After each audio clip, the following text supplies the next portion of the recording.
नमस्कार दोस्तों। एफआई के weekly programme talk with an expert के इस एपिसोड में आप सबका स्वागत है। दोस्तों, हर हफ्ते हम किसी ना किसी इंडस्ट्री एक्सपर्ट को इनवाइट करते हैं और आप सब लोगों के क्वेश्चंस का आंसर देने की कोशिश करते हैं। और हमारा, जैसा कि आप सब जानते हैं, हमारा ये प्रोग्राम एमएसएमई सेंट्रिक है और हम हर क्षेत्र के इंडस्ट्री एक्सपर्ट को इनवाइट करने की कोशिश करते हैं ताकि आपकी जो भी समस्याएं हैं या जो भी इनोवेशन मार्केट में जिस भी फील्ड में आ रही है उससे आपको अवगत कराएं। आज हमारे साथ जुड़े हैं अमित सेठी जी। तो अमित जी के बारे में बताने से पहले, सबसे पहले मैं अमित जी का स्वागत करना चाहूंगा। अमित जी, आपका हमारे आज के इस शो में बहुत बहुत स्वागत है। Thank you so much for having me, sir. दोस्तों, Amit ji real estate consultant हैं और गुड़गांव बेस्ड हैं और अपनी सर्विसेज दे रहे हैं रियल एस्टेट इंडस्ट्री में। और आज हम बात करने वाले हैं रियल एस्टेट की कि लोग क्या क्या प्रॉब्लम्स फेस करते हैं परचेज करते वक्त, और क्या क्या पर्पस होता है परचेज करने का, और कोई भी प्रॉपर्टी परचेज करने से पहले किन किन बातों का ध्यान रखना चाहिए, ये आज हम बात करने वाले हैं ताकि आप लोगों की सभी सवालों का, सभी प्रॉब्लम्स का समाधान हम दे सकें, जवाब दे सकें। यही हमारी कोशिश है। तो प्रोग्राम की शुरुआत करने से पहले मैं एफआईआई के बारे में बताना चाहूंगा। एफआईआई एक नॉन प्रॉफिट ऑर्गेनाइजेशन है जो कि अपने आप में इकलौती ऐसी संस्था है जो देश और विदेश में तकरीबन हर फील्ड में अपनी सेवाएं प्रदान कर रही है, या कोई भी ऐसा एरिया हो जो एमएसएमई से रिलेटेड है, हर जगह अपनी सेवाएं प्रदान कर रही है। एफआईआई जो है, हमारे रिस्पेक्टेड डायरेक्टर जनरल डॉक्टर दीपक जैन जी का इनिशिएटिव है, जो कि देश की सेवा में तत्पर हैं। और उनका ये सपना है कि वो हर एमएसएमई को एक इंटरनेशनल लेवल पर लेकर जाएं। इसीलिए उन्होंने इस संस्था को बनाया, इस संस्था की क्रिएशन की। तो दोस्तों, ये था हमारे रिस्पेक्टेड डायरेक्टर जनरल डॉक्टर दीपक जैन जी के बारे में और एफआईआई के बारे में, फेडरेशन ऑफ इंडियन इंडस्ट्री के बारे में। अब हम बात करेंगे हमारे आज के गेस्ट स्पीकर मिस्टर अमित सेठी जी। अमित सेठी जी एक प्रॉपर्टी कंसल्टेंट हैं, एक रियल एस्टेट कंसल्टेंट हैं और अपनी सेवाएं प्रदान कर रहे हैं एक नॉर्मल रियल एस्टेट कंसल्टेंट से हटकर।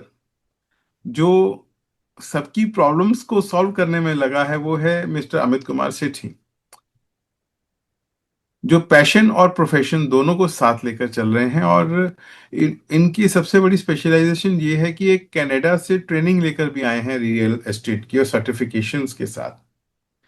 तो आज हम इनसे सवाल करेंगे कि जब आपने कनाडा में रहकर वहाँ की प्रॉपर्टी और इस इंडस्ट्री के बारे में जाना, तो वापस भारत आने का क्या कारण था? अक्सर लोग कनाडा जाते हैं, वहीं बस जाते हैं। तो आज का हमारा ये सवाल भी रहने वाला है। तो अमित जी, आज आप प्रोग्राम की शुरुआत करने से पहले, सवालों की शुरुआत करने से पहले, मैं आपसे निवेदन करूंगा कि आप अपनी जर्नी के बारे में हमारे ऑडियंस के साथ कुछ शेयर करें कि आपने जो ये फील्ड चुना और आप कनाडा रिटर्न हैं, कनाडा से ट्रेनिंग लिया है, तो इस सब के पीछे आपकी भावना क्या थी? और इस फील्ड में क्योंकि एक जो रियल एस्टेट कंसल्टेंट होता है वो सिंपल अपनी कमीशन लेता है, सेल करता है, लेकिन वो इन बातों को ध्यान ही नहीं देता कि सबको, सामने वाले को क्या प्रॉब्लम्स हैं, क्या नहीं है। तो आपने एक ये एजुकेशन मॉडल भी चूज किया, आपने लोगों को गाइडेंस का मॉडल भी चूज किया एज ए पैशन। तो आप अपनी जर्नी के बारे में हमारे दर्शकों को कुछ बताएं सर। जी नमस्कार दोस्तों, मेरा नाम अमित कुमार सेठी है। मैं पिछले 20 सालों से बहुत लोगों की हेल्प कर रहा हूँ। उनको, कई लोगों को तो मैं फ्री ऑफ कॉस्ट एडवाइस भी देता हूँ कि आपको कौन सी प्रॉपर्टी लेनी चाहिए, कौन सी नहीं लेनी चाहिए। मैं, आज तक आपने मुझे ये नहीं देखा होगा कभी बोलते हुए कि आप मेरे थ्रू प्रॉपर्टी लीजिए। क्यों? क्योंकि हमारा ये है कि मेरा ये विजन है, मेरा ये बेसिकली पैशन है कि मैं लोगों की हेल्प करूं और वो कल को किसी प्रॉब्लम में फंसे उससे पहले ही मैं उनको ठीक गाइड करके उनको बचा दूं। मतलब कि वो किसी गलत प्रोजेक्ट में या किसी गलत प्रॉपर्टी में ना फंस पाए। तो अभी आपने पूछा कि मैं कनाडा से वापस क्यों आया, तो बेसिकली सर, मैंने अपना जो काम है, जो मेरी कंपनी है vision plus properties, I am the director and CEO and founder of this company since 2007। और उससे पहले मैंने रियल एस्टेट में इन्वेस्टमेंट्स खुद की स्टार्ट करी थी अपने फैमिली के साथ। जॉइंटली हम लोग प्रॉपर्टीज खरीदते थे, फिर उनको बेचते थे। तो मुझे लगा कि एक बहुत अच्छा ये एक होराइजन है प्रॉपर्टी का, एक बहुत अच्छा इंडस्ट्री है जिसमें पढ़े लिखे लोगों की और ऑर्गेनाइज्ड लोगों की कमी। तो जब मैं इस लाइन में आया तो बहुत सारे लोग कंसल्टेंट नहीं थे, वो बेसिकली प्रॉपर्टी डीलर होते थे और शाम को उनकी अपने ऑफिस में बोतलें खुल जाती थी और मतलब इस तरह का ना रेपुटेशन बड़ी खराब थी रियल एस्टेट एजेंट्स की। बट आई एम फॉर्चुनेट कि जैसे मैं आया मेरे जैसे और बहुत लोग आए, तो उन्होंने इस इंडस्ट्री में काफी काम करके बहुत प्रोफेशनलिज्म लाके, और इस इंडस्ट्री में लोगों की जो माइंडसेट था, जो लोग सोचते थे अरे ये तो प्रॉपर्टी डीलर है, तो ये है, ये तो, इतनी अच्छी इमेज नहीं होती थी पहले, बट आज की डेट में क्या है कि बहुत अच्छी इमेज हो गई है। और मेरे को बेसिकली इसलिए आना पड़ा इस लाइन में, जैसे आपने पूछा कि आप क्यों आए, ताकि थोड़ा सा हम ट्रांसपेरेंसी और अच्छे तरीके से लोगों की हेल्प कर सके मकान लेने में, अपना इन्वेस्टमेंट करने में, प्रॉपर्टी लेने में या फिर सेल आउट करने में। तो इससे पहले 2000 I am a Delhiite, I was born and brought up in New Delhi and schooling भी मेरी न्यू दिल्ली से थी। उसके बाद में कुछ फैमिली के इश्यूज हुए तो I was not very fortunate to go abroad to study. But क्या होता है कि मुकद्दर में कुछ चीज लिखी होती है कि आपको ये काम करना ही है। अगर आप अपनी स्टूडेंट लाइफ में हायर एजुकेशन के लिए अब्रॉड नहीं जा पाए, तो फिर जिंदगी में एक मौका आता है कि जब आपको जाना पड़ता है और अपनी एजुकेशन कंप्लीट करके वापस आना पड़ता है आपको, एस्ट्रोलॉजिकली बेसिकली। तो मुझे अवसर मिला, मेरे को कैनेडियन गवर्नमेंट ने परमानेंट रेजिडेंसी दी 2019 में, और फिर मैंने अपना वहां पे रियल एस्टेट का कोर्स किया for 1 year. It is basically it was a mandatory requirement कि आपको अगर रियल एस्टेट प्रैक्टिस करनी है तो आपको 1 साल का ये कोर्स करना ही पड़ेगा हम्बर कॉलेज टोरंटो से। तो उसके बाद फिर वहां पे हमने जब प्रैक्टिस स्टार्ट करी, I sold around 20 apartments there. और फिर मेरे को सच बताऊं, I was feeling very I was not feeling very happy कि मैं अपने लोगों को छोड़ के इतनी दूर आ गया हूँ, और इन जो दूर के लोग हैं इनको मैं अपना बनाने की कोशिश कर रहा हूँ। चाहे कोई नया इंट्रोडक्शन हो, कोई फ्रेंड हो या कोई नेबर हो, और मेरे अपने जो लोग हैं वो छूट गए हैं मेरे से इंडिया में। तो मेरे को थोड़ा सा लगा कि नहीं, मेरे को वापस आना चाहिए, और जो मैंने सीखा वहां पे उन सब चीजों को मेरे को इंडिया में इम्प्लीमेंट करना चाहिए। तो आज हम लोग मतलब मैं पर्सनली बहुत सारी एसोसिएशंस के साथ जुड़ा हुआ हूँ, और रियल एस्टेट की भी एक एसोसिएशन है, association of certified realtors of India. तो ये एक स्पेसिफिक एसोसिएशन है जो कि लाइसेंस रियल्टर्स को ही अपनी मेंबरशिप देती है। तो 2007 में मैंने कोर्स किया था national real estate development council का। उसके बाद हम इस मेंबर के मतलब मैं इस मेंबर का इस एसोसिएशन का मेंबर बना। और इस एसोसिएशन का ये काम होता है कि रियल एस्टेट में सुधार कैसे लाया जाए। तो जब मैं वापस आया तो मैंने बहुत सारे इनपुट्स दिए यहाँ पे इस एसोसिएशन को, हमारे जो प्रेसिडेंट है, सेक्रेटरी, उनको दिए। फिर जब मीटिंग्स होती हैं हमारी यहाँ पे नरेडको की, तो सारे फीडबैक्स ऊपर तक जाते हैं। तो अभी आपने देखा होगा कि अभी रियल एस्टेट में रजिस्ट्री जो होती है वो हरियाणा के अंदर ऑनलाइन हो गई है। मतलब इट हैज जस्ट स्टार्टेड, और अभी कल परसों की न्यूज है कि 50,000 ऑनलाइन रजिस्ट्रेशन इन्होंने कर दिए हैं already. So this was one of my suggestion जो मैंने इनको दिया कि बॉस, बाहर अमेरिका में या कनाडा में आपको रजिस्ट्री कराने के लिए गवर्नमेंट सरकारी दफ्तरों के चक्कर नहीं काटने पड़ते। एवरीथिंग इज स्ट्रीमलाइन, आप अपने कंप्यूटर पे बैठे बैठे और पोर्टल्स के थ्रू ऑनलाइन आके आप अपनी प्रॉपर्टी रजिस्टर करा सकते हैं। So this was one of the thing that the government has implemented, and अभी पार्शियल इम्प्लीमेंटेशन हुआ है, पूरा 100% नहीं हुआ। बट ऐसे बहुत सारे आइडियाज हैं जो मैंने उनको दिए हैं, अपने गवर्नमेंट को, गवर्नमेंट ऑफ हरियाणा तक भेजे हैं, जो मुझे लगता है कि गवर्नमेंट ने काफी गंभीरता से सुने हैं, बहुत गंभीरता से उन्होंने इस बारे में विचार विमर्श कर रहे हैं। और जो इनमें से अच्छे आइडियाज होंगे उसको डेफिनेटली जल्दी अमल करेंगे। जी। तो वापस आने के बाद मैंने गुड़गांव, मतलब जैसे हम लोग एग्रेसिवली मार्केटिंग, एग्रेसिवली सेल्स हम लोग गुड़गांव और फरीदाबाद के करते थे पहले। बट वापस आने के बाद फिर हमने फोकस अपना बेसिकली गुड़गांव में किया हुआ है। और गुड़गांव में देर इज क्योंकि गुड़गांव एक ऐसी जगह है जहाँ पे बहुत सारी अपॉर्चुनिटीज हैं। तो बस यही जर्नी का पार्ट है। अभी हम गुड़गांव में काम कर रहे हैं, प्राइमरीली 90% बिजनेस हमारा गुड़गांव में हो रहा है। और उसके अलावा अब I was a licensed realtor in Canada, and moreover, we are doing in Dubai. We are working in Dubai market, Bangalore market, Noida, Faridabad, ये सारा हम काम करते हैं जी। जी, थैंक यू हामिद जी, आपने अपनी जर्नी भी शेयर की और बहुत सारे पॉइंट्स भी शेयर किए। तो आज के जो हमारे दर्शकों से सवाल आए हैं, तो पहला सवाल ये है कि जनरली दो तरह से कोई भी प्रॉपर्टी परचेज करता है, या तो खुद के रहने के लिए या फिर इन्वेस्टमेंट पर्पस के लिए। तो पहले हम बात करेंगे जो खुद के रहने के लिए परचेज करते हैं, क्योंकि सबसे ज्यादा सफर वही करते हैं, क्योंकि जी उन्होंने अपनी एक अमाउंट जोड़ा होता है, बड़ी मेहनत करके थोड़ा थोड़ा पैसा जोड़ा होता है, और उनके बड़े इमोशंस भी साथ में जुड़े होते हैं। तो लेकिन जब वो परचेज करने लगते हैं और उनके साथ मिस हैपनिंग हो जाती है, या मिस गाइडेंस की वजह से उनका बैड एक्सपीरियंस, या पैसे भी चले जाते हैं, तो वो बहुत ही पेनफुल होता है उनके लिए, क्योंकि वो दोबारा स्टैंड होने में उनका पूरा जीवन लग जाता है। तो सबसे पहले आप ये बताएं कि जो फर्स्ट टाइम बायर होते हैं, जिन्होंने थोड़े थोड़े पैसे करके जोड़े होते हैं, या फिर कोई फर्स्ट टाइम परचेज ही कर रहा है, तो उसको किन किन बातों का ध्यान रखना चाहिए। जो नई जनरेशन है उनको जैसे नॉलेज नहीं है, तो यंग कपल्स हैं, पहले तो जॉइंट फैमिली होती थी, अब तो सब सिंगल हैं, तो ऐसे में भी धोखाधड़ी की जो चीजें हैं वो ज्यादा बढ़ जाती हैं, क्योंकि कोई गाइड करने वाला नहीं होता, सपोर्ट करने वाला नहीं होता। तो ऐसे जी यंग कपल्स को, और या जो होम बायर्स हैं जो नए फर्स्ट टाइम बाय करने वाले हैं, उनके लिए क्या आप गाइड करना चाहेंगे हमारे ऑडियंस को। जी। बहुत अच्छा क्वेश्चन और रेलेवेंट क्वेश्चन आया सर, ये आपकी तरफ से, मतलब प्लेटफॉर्म पे आपके।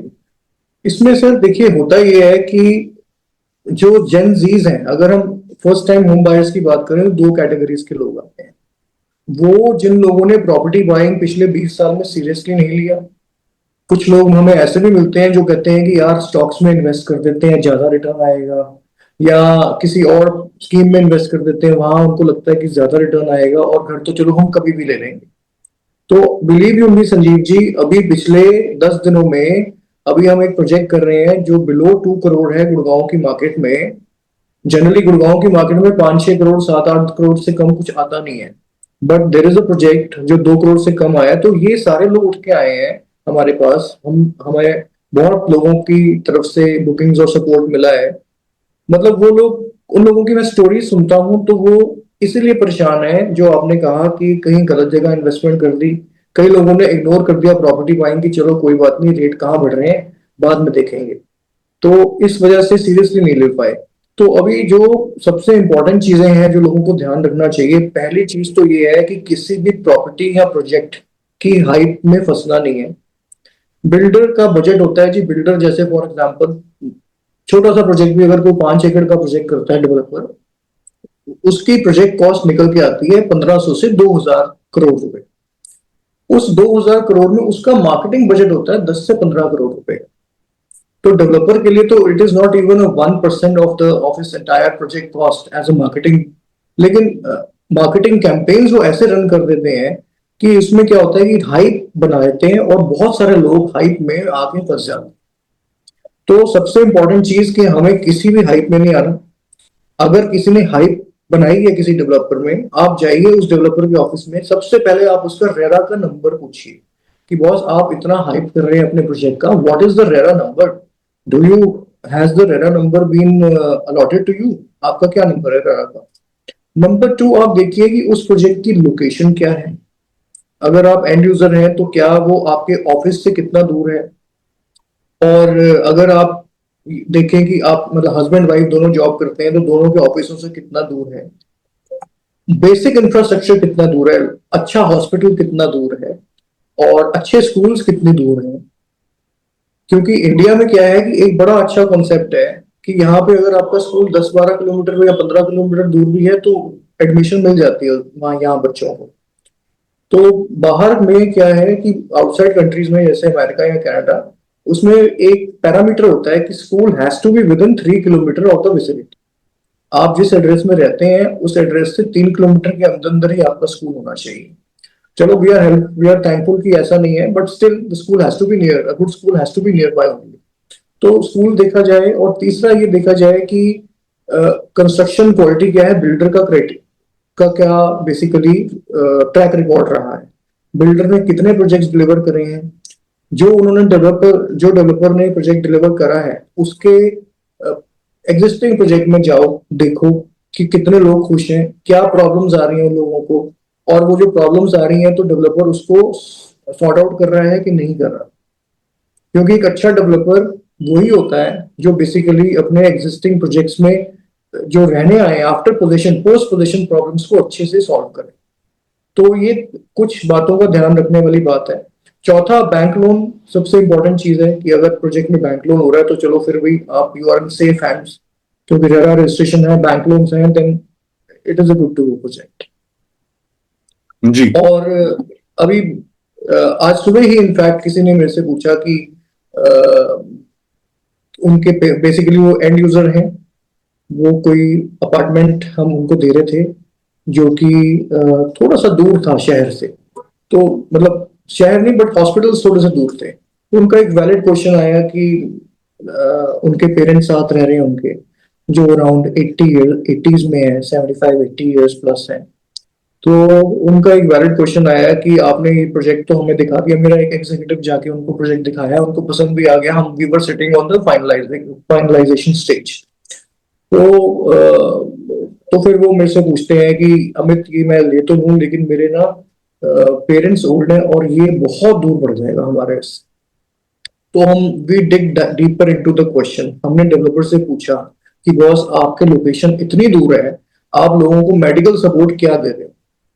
लकीली डेवलपर ने की तरफ से वहां पे ये मेडिकल सिस्टम था कि with in the compound there will be a doctor station and ambulance and doctor, क्योंकि वहां पे ज्यादातर ओल्ड मतलब काफी सारी फैमिलीज ऐसी हैं जिसमें ओल्ड पेरेंट्स हैं जिनके, तो they had made they accepted this कि हॉस्पिटल से उनकी साइड बहुत दूर है, तो उसका उन्होंने सॉल्यूशन किया कि there will be a doctor on visit every every one day, maybe every Sunday or maybe any Monday from a hospital. एक हॉस्पिटल के साथ उनका टाई अप था, उसकी एम्बुलेंस और एक डॉक्टर हमेशा आके यहाँ पे हफ्ते में एक दिन बैठेगा और एम्बुलेंस हमेशा यहाँ खड़ी रहेगी।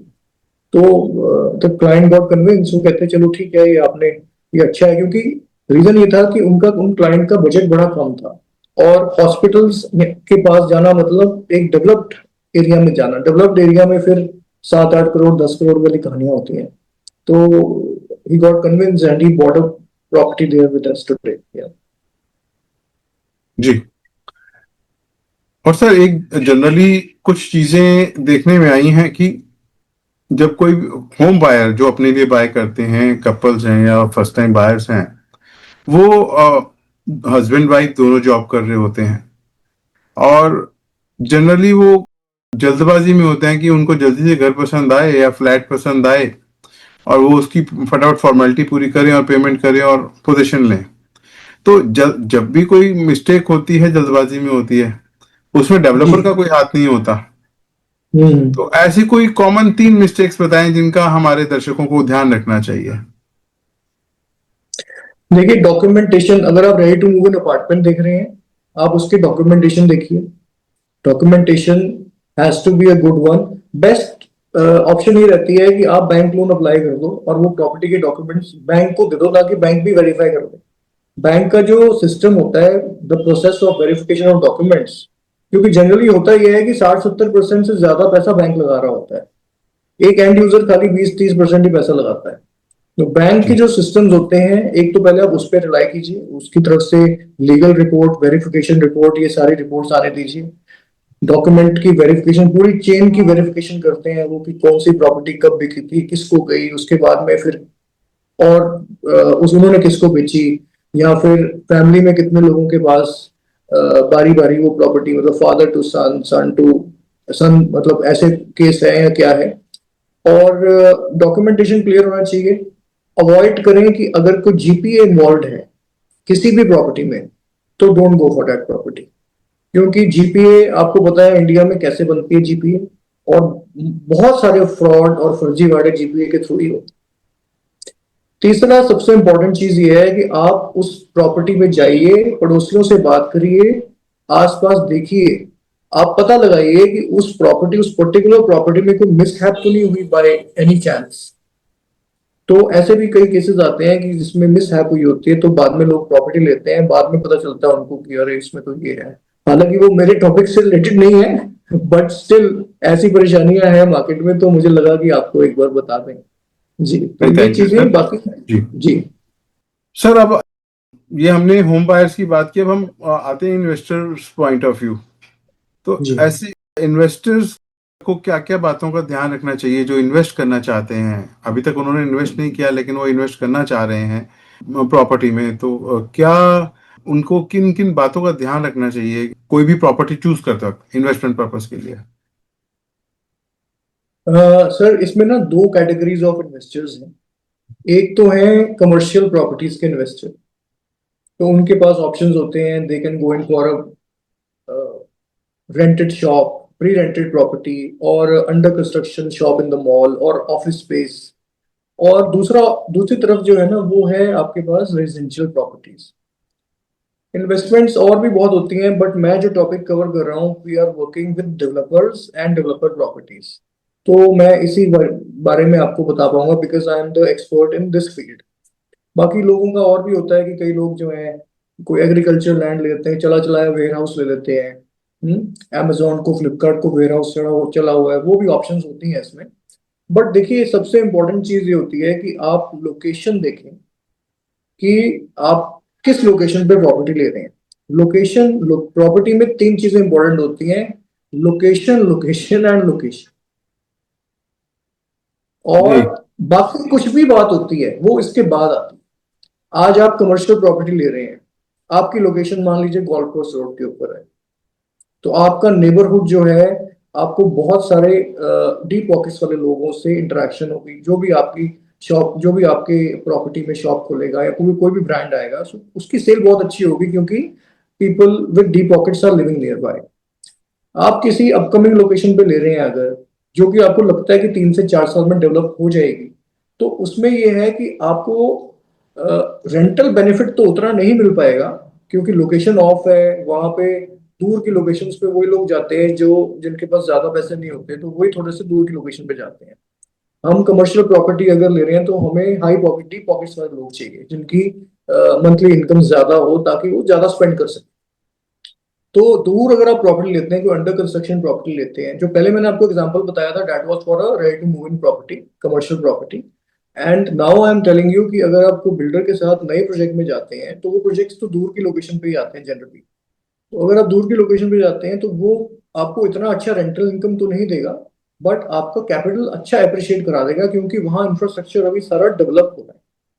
तो ये आपको देखना है कि डेवलपर कि वो प्रॉपर्टीज, मतलब डेवलपर जो है वो प्रॉपर्टी पहले अच्छे से मेंटेन कर पा रहा है, पहले उसका क्या ट्रैक रिकॉर्ड है, कितने ब्रांड्स वो ऑलरेडी आ चुके हैं उसकी पुरानी प्रॉपर्टी में, और उसके टेनेंट्स खुश हैं कि नहीं है, एंड जिन लोगों ने उसमें पहले के प्रोजेक्ट में इन्वेस्ट किया था, आज वो कितने के रिटर्न पे बैठे हुए हैं, और वो मॉल रिटर्न, मॉल या फिर हाई स्ट्रीट को अच्छे से बेसिकली मेंटेन कर पा रहा है कि नहीं कर पा रहा।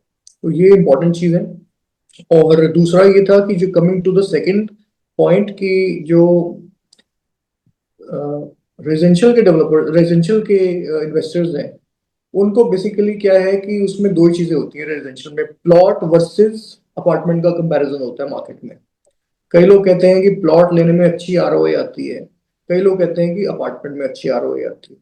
तो मेरा ये सजेशन रहेगा कि जिसको प्लॉट लेना है, जिसके पास पैसे हैं आज की डेट में रेडी, मान लीजिए 5-6 करोड़ रुपए से कम कोई प्लॉट नहीं है गुड़गांव में, जिसके पास 5-6 करोड़ रेडी है, मान लो चलो 3 करोड़ रेडी है, 2 करोड़ 1.5 करोड़ का लोन लेना है, तो वो इमिजिएटली ले सकता है प्लॉट।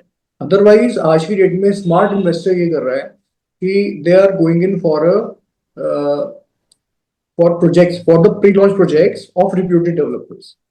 अभी बिरला आया था, तकरीबन 500 अपार्टमेंट्स बिरला ने बेचे हैं विद इन 3 डेज। 1600 करोड़ रुपए का सेल करके गया है। पेमेंट प्लान बहुत ही डिकोरेटिव था, अच्छा ब्रांड था, पेमेंट प्लान डिकोरेटिव था।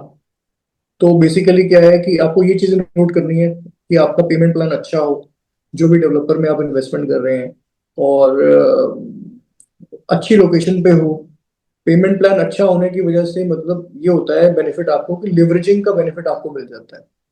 लिवरेजिंग में फिर मैं आपको बताऊंगा कि लिवरेजिंग क्यों ज्यादा बेटर होती है। आज अगर दो लोगों के पास 3-3 करोड़ रुपए हैं, तो प्लॉट में इन्वेस्ट करने वाले कम पैसा कमा पाएंगे जो कि अपार्टमेंट में इन्वेस्ट करेंगे on a deferred payment plan. जैसे 20, 20, 30, 50 काइंड ऑफ पेमेंट प्लान चलते हैं अभी मार्केट में, कि आपको 5 करोड़ रुपए की चीज बुक करने के लिए आपको सिर्फ 20% देना है, और उस 20% में भी 10% आपको लोन मिल जाएगा।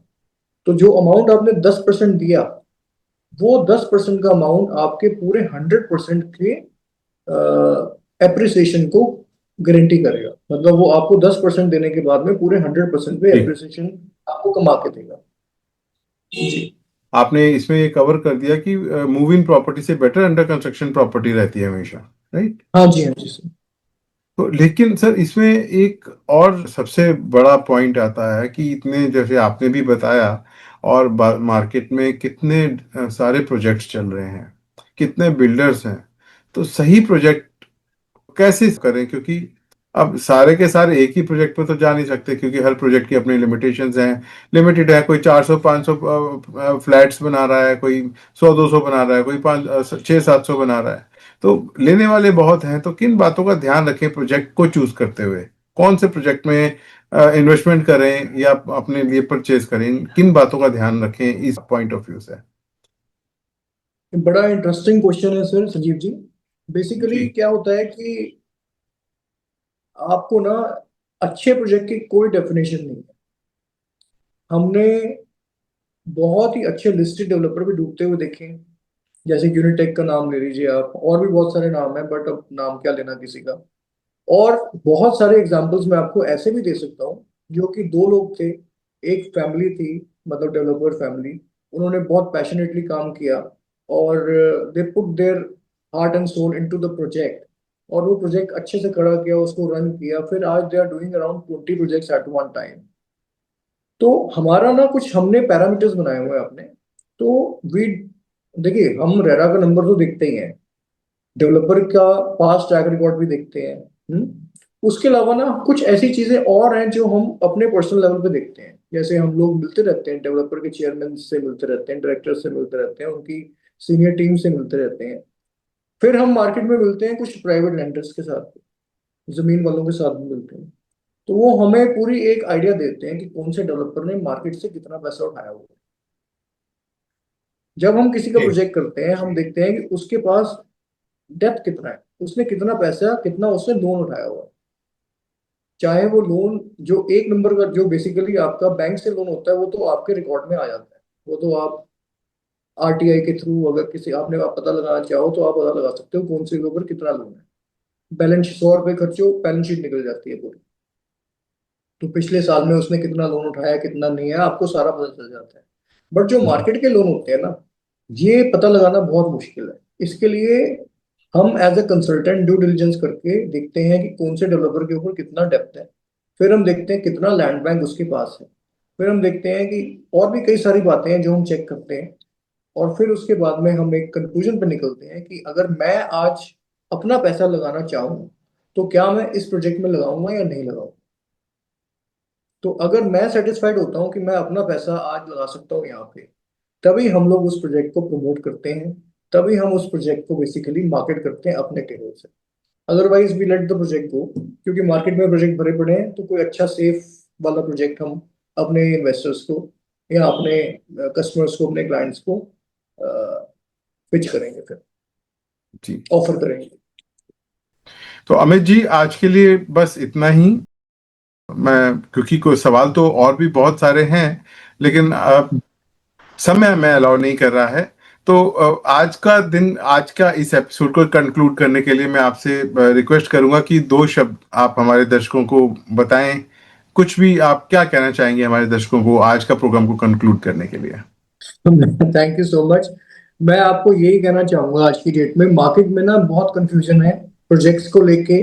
कौन सी जगह इन्वेस्ट करें, स्टॉक्स में इन्वेस्ट करें, गोल्ड में इन्वेस्ट करें, सिल्वर में इन्वेस्ट करें, कहाँ इन्वेस्ट करें, इस बात को लेके।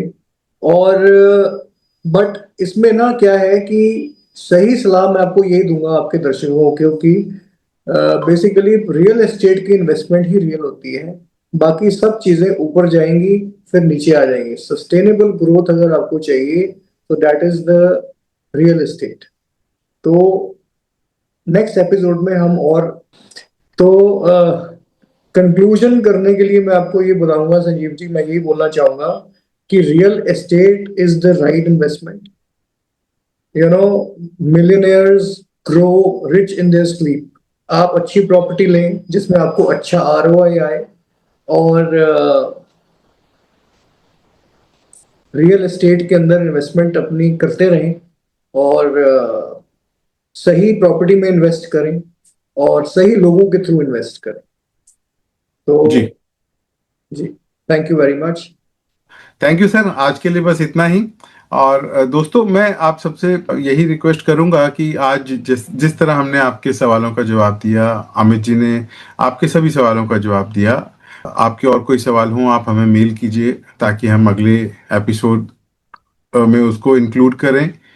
और साथ ही कोई और स्पेसिफिक आप सब्जेक्ट चाहते हैं जिस पे हम आप चाहते हैं कि हम एपिसोड बनाएं, वो भी आप हमें सजेस्ट करें कि हमें किन किन और टॉपिक्स पे एपिसोड बनाना चाहिए। आप हमारे को मेल के थ्रू सजेस्ट कर सकते हैं। हम वो उससे रिलेटेड इंडस्ट्री एक्सपर्ट्स को इनवाइट करेंगे और वो उन टॉपिक्स को भी हम कवर अप करने की कोशिश करेंगे। मिलते हैं दोस्तों अगले हफ्ते एक नए इंडस्ट्री एक्सपर्ट के साथ और एक नए टॉपिक के साथ।